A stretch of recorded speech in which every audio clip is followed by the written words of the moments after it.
पाकिस्तान।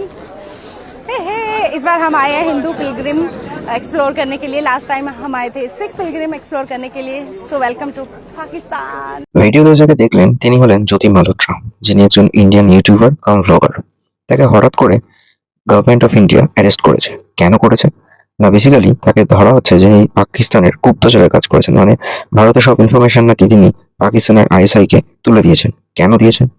ব্যাপারটা হচ্ছে ইনি বেসিক্যালি বিভিন্ন জায়গায় ব্লগ করে বেড়ান, ট্রাভেল ব্লগ করেন। তার চ্যানেলের নাম হচ্ছে ট্রাভেল উইথ জো। এটা তার চ্যানেলের ডিটেলস, যেখানে প্রায় 3,77,000 সাবস্ক্রাইবার রয়েছে। বড় চ্যানেল। 2019 থেকে তিনি ট্রাভেল ব্লগ করা শুরু করেছেন। ঘটনা হচ্ছে যে দেখা যাচ্ছে তার কম বেশি যতগুলো ভিডিও রয়েছে তার মধ্যে 6খানা ভিডিও রয়েছে পাকিস্তানকে কেন্দ্র করে, এবং এই পাকিস্তানের ভিডিওগুলোর কোনোটাই দেখানো হচ্ছে যে পাকিস্তান খুব ভালো দেশ, পাকিস্তান খুব সেকুলার, পাকিস্তানে সবাই নির্বিঘ্নে ঘুরতে পারে। এগুলো তার চ্যানেলের থাম্বনেল, ভিডিওর থাম্বনেল ডিটেলস রয়েছে। যেটা আমি যেটুকু দেখলাম যে মূলত পাকিস্তানকে কেন্দ্র করে তিনি এমনভাবে দেখিয়েছেন যেন অন্য সব দেশ পরে, পাকিস্তান সবার আগে। এটা হচ্ছে তার মূল মোটো। তো হঠাৎ করে গভর্নমেন্ট অফ ইন্ডিয়া তাকে অ্যারেস্ট করলো কেন? এর রিজনটা হচ্ছে যে যেটুকু দেখা যাচ্ছে যে এই মেয়েটি পেহেলগাঁও ঘটনার পর একটা ভিডিও দিয়েছিল, যেখানে সে বলেছে যে গভর্নমেন্ট অফ ইন্ডিয়ার কোনো ল্যাবস ছিল যার জন্যই হয়তো এরকম একটা আক্রমণ ঘটেছে, এবং সিকিউরিটি ল্যাবসের পেছনে গভর্নমেন্ট অফ ইন্ডিয়া বা যে সমস্ত এজেন্সিগুলো কাজ করে তাদের কোথাও একটা ড্রব্যাক ছিল। সেই জন্যই বাইরের দেশের আততায়ীরা এখানে ঢুকে পড়েছে এবং আক্রমণ চালিয়েছে। কিন্তু পরবর্তী সময়ে যখন তাকে নিয়ে ডিটেলস করতে যাওয়া যায়, তখন দেখা যায় যে অ্যাকচুয়ালি এদের সাথে পাকিস্তানের লিঙ্ক আপ আছে। कहीं ना कहीं हम भी कसूरवार हैं, हम भी दोषी हैं, क्योंकि ऑफ कोर्स ये चीज जो है वो हमारी बिना नॉट मतलब वॉचफुल नहीं थे हम, जिसकी वजह से ये चीज हुई। हम लोग को वॉचफुल होना चाहिए, हमें रिस्पॉन्सिबल होना चाहिए। अगर उन टेररिस्ट को कोई भी सपोर्ट कर रहा है तो उनको सपोर्ट कर रहे हैं तो वी आर नॉट इंडियन। अगर हम लोग ही करप्ट हैं, हम लोग ही गलत हैं, तो वो चीज़ बहुत ज़्यादा झकझोर करने वाली है। किसी भी कंट्री के लिए वो बहुत ज़्यादा गलत है।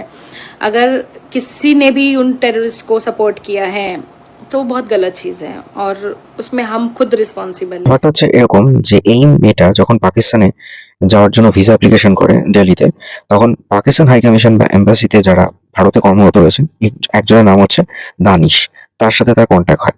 দানিশ তখন তাকে বলে যে আপনি তো ট্রাভেল ব্লগ বানান, তো আমাদের দেশে যাচ্ছেন যখন, পাকিস্তানের উপর বেশি করে ভিডিও বানান। পাকিস্তান একটা ভালো দেশ, পাকিস্তান সম্বন্ধে আপনি ভালো ভালো জিনিসগুলো আপনার ভিডিওতে দেখাতে থাকেন। বেসিক্যালি তার ইউটিউবে সাবস্ক্রাইবের সংখ্যা ভালো, ইনস্টাগ্রামে ফলোয়ারের সংখ্যা ভালো, ফেসবুকেও ফলোয়ারের সংখ্যা ভালো।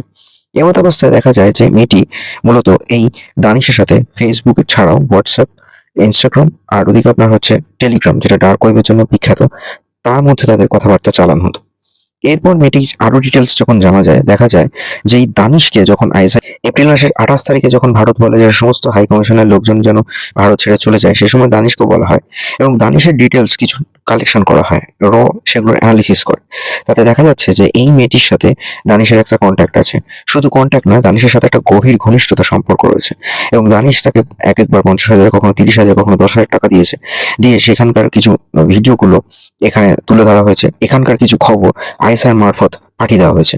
যেহেতু মেয়েটা পাকিস্তানে 6বার ট্রিপ করেছে, যার মধ্যে একটা হচ্ছে যে আপনার কিছু ধর্মীয়, যেমন ওখানে হিংলাজ বা কিছু ধর্মীয় হিন্দু টেম্পল রয়েছে, সেগুলোর ট্রাভেল ব্লগ করেছেন। সেরকমই আবার দেখা যাচ্ছে যে রিসেন্টলি কিছু ভিডিও ঘুরতে গেছেন, সেখানকার পাকিস্তানের বাজার, লাহোর, এগুলো সব দেখাচ্ছে যে একজন ইন্ডিয়ান মেয়ে ঘুরছে। এইভাবে দানিশের সাথে তার একটা কন্ট্যাক্ট হয়েছিল, এবং দানিশ আরো জানিয়েছে যে এই মেয়েটি রিসেন্টলি সিঙ্গাপুর এবং থাইল্যান্ড 2 জায়গায় ঘুরতে গেছিল। মে মাসের 15 তারিখে তাকে অ্যারেস্ট করেছে কেন করেছে না, যখন থাইল্যান্ড গেছিল সেই সময়তেও দেখা গেছে যে সেখানে আইএসআইয়ের কোনো এজেন্ট সেই হোটেলে রয়েছে, এবং তার সাথে কোনো একটা গোপন তথ্য চালান করছে এই মেয়েটি। কি গোপন তথ্য এখনো পর্যন্ত দিয়েছে সেটা সম্বন্ধে এখনো পুলিশ কনফার্ম নয়, ইনভেস্টিগেশন করছে। প্রশ্নটা হচ্ছে শুধু কি এই জ্যোতি মালহোত্রা সেই কি একমাত্র এরকম ভারতে স্লিপার সেল হিসেবে কাজ করছে, যে কোনো ভারতীয় ব্রেন ওয়াশ করেছে এবং সেখান থেকে সমস্ত তথ্য আইএসআই নিচ্ছে? তা নয়, এছাড়াও আরো 6 জনকে অ্যারেস্ট করেছে, যারা ব্লগই করে বা ট্রাভেল করে বা হয়তো ইউটিউব করছে। কিরকম? একটা 25 বছরের ছেলে, যার নাম হচ্ছে দেবিন্দর সিং ঢিলো, তার এমন কিছু কোয়ালিফিকেশন নয়, সে এমন কিছু চাকরি বাকরি করে না, তারপরও দেখা যাচ্ছে যে তার লাইফস্টাইল অনেক হাইফাই, তার জামা কাপড় সবকিছুই হাইফাই। সেই ছেলেটিও বেশ কয়েকবার পাকিস্তান ট্রাভেল করেছে।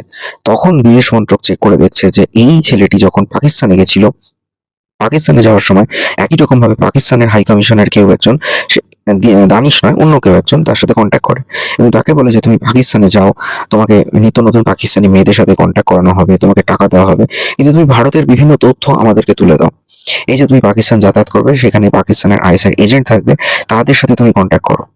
এইগুলো জানা গেছে এই মেয়েটির ইনভেস্টিগেশন করতে গিয়ে, জ্যোতি মালোটার।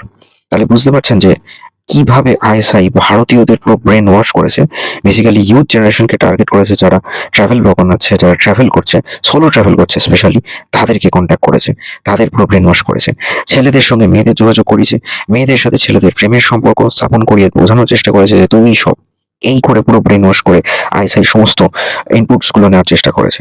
এবং সেগুলো কোনো কোনো ক্ষেত্রে মিলিটারি ডিটেলস হতে পারে, কেন বেসিক্যালি দেখা যাচ্ছে যাদেরকে কন্ট্যাক্ট করেছিল তারা সবটাই পাঞ্জাব, হিসার বা চণ্ডীগড়, হরিয়ানা, এই সমস্ত বর্ডার এরিয়াতে যারা বাস করে সেই সমস্ত ইউথ জেনারেশনকে টার্গেট করেছে আইএসআই। এমতাবস্থায় এখন গভর্নমেন্ট অফ ইন্ডিয়া এটার উপর একটা ইনভেস্টিগেশন করছে। তবে আমার মনে হয় এটা সত্যি খুব দরকার, যারা ট্রাভেল ওখানে আছে তারা পাকিস্তান বা সারাউন্ডিংস কোন কোন এরিয়াতে যাচ্ছে তার ডিটেলস আগে থাকতে নেওয়া এবং প্রপার ইনভেস্টিগেশন করা। স্টে টিউন অন মং স্টোরিজ।